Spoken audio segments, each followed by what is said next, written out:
On this week's show, the signing of an agreement between Monaco and the European Union.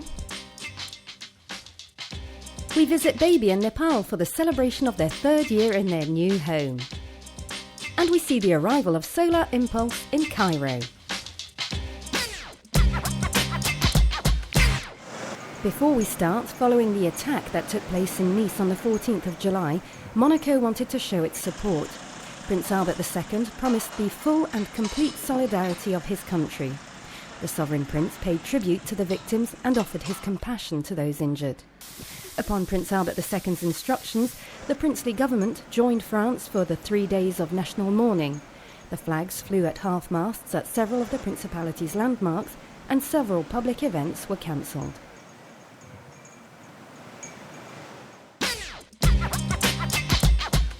Time to head to Brussels now, where an agreement has just been signed between Monaco and the European Union.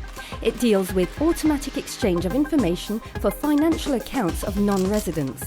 With this agreement, the Principality is ensuring complete fiscal transparency and highlights the Principality's commitment in that area. The agreement was signed by the Monaco Minister of State. Serge Tel wanted this to be a firm signal for all member states to take Monaco off their national blacklists, a strong message from the 2-square-kilometre microstate, which is involved in the negotiation of an association agreement with the European Union.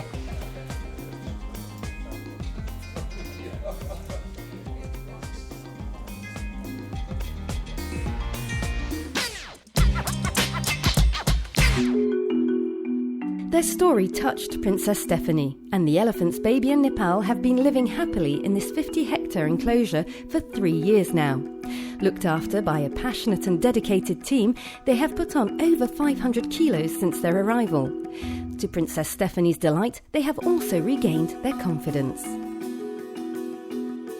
When I see everything that's been achieved since I saw them for the first time in Lyon, it's true that it's incredible and it's pure bliss because it's for their own well-being. It's not for my pleasure of climbing on an elephant or wanting to train them. It's for them because where they used to be, they were abandoned, nobody talked to them or cared for them, and they need a human presence. The training we do is so that we can give them treatments to be able to control them if there's a moment of panic. It was a lot longer with Baby because unfortunately we don't know what happened before they came to us. So you have to proceed gently, know how to listen to the animal and see what response you get from them. In good shape physically and psychologically, Baby and Nepal are pampered and have everything necessary to help them thrive. This anniversary was celebrated along with many guests, including the generous sponsors who have supported the Baby and Nepal Association since the very beginning.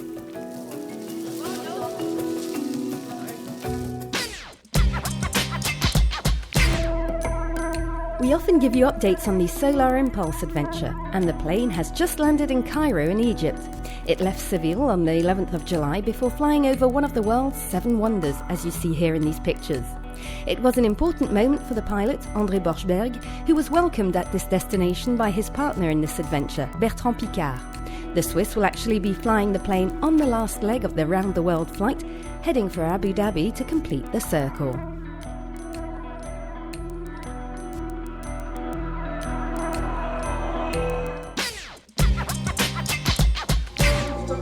Diving into the deep blue sea with no mask, no scuba equipment and no flippers. It's now possible thanks to the Monaco Oceanographic Museum. Immersive 360 degrees is a concept that allows you to discover the environment within 360 degrees thanks to a virtual reality headset. But the pictures you'll see are real. For this first adventure, the Oceanographic Museum is taking us to the beautiful underwater world of the Philippines. Exceptionnel, franchement, It's fantastic. You're completely immersed, submerged even as you're underwater. It's a real discovery, a technical discovery. Last time I was as impressed was at the cinema with Avatar, and to be honest, this is one step further. Avec Avatar, là, honnêtement, on est un cran dessus. The Oceanographic Museum isn't going to stop there. Another workshop will soon be available. This time, thanks to a tablet, you'll be able to discover virtual elements, but within the historic and very real setting of the museum, such as this gigantic whale that seems to be floating in the big conference room.